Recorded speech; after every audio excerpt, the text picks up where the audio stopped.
Good morning mga sir. Welcome na naman sa aking channel. Panibagong araw, panibagong kaalaman na naman ng ating i-share. Ang today's DIY natin ay magpapalit tayo ng rear sprocket. So guys, tips muna bago tayo magpalit ng rear sprocket. I-diagnose muna natin siya kung kailan tayo pwede magpalit. So yung first step, checkin natin yung kadena natin kung pantay yung pagkakaluwag niya. May mga part kasi na maluwag, may mga part na matigas. Hindi siya pantay. Yan. Checkin natin yung kadena. So yung ibig sabihin nun, pagka hindi pantay yung luwag ng kadena mo, sign niya ng sprocket yung sprocket hindi na pantay yung sprocket, yung ngipin niya hindi na pantay, parang ganito. So yan, parang ganyan, parang shuriken na yung ngipin niya, hindi siya diretso. Hindi lang sa front, pwede rin sa rear.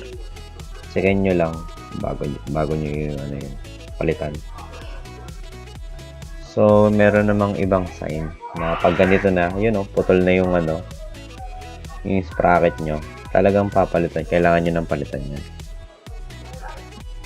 So pag nakita nyo ng ganyan yung sprocket nyo, bungi-bungi na, kailangan nyo na talaga magpalit yan. Delikado yan baka matanggal lang kayo ng kadena. So ayun, pag kailangan ng palitan yung sprocket o yung kadena, saka na nating tanggalin. So sa pagtatanggal, yung mga tools na kailanganin natin, isang 14mm na wrench, tsaka isang 19 sa kabila, 19mm na wrench. So ayan, baklasin na natin guys.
So guys, sa pagbaklas naman ng sprocket, gagamit tayo ng 12mm na socket wrench.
So, ayan guys, tapos na tayo.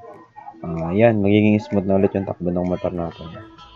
So, ayan guys, salamat sa panonood.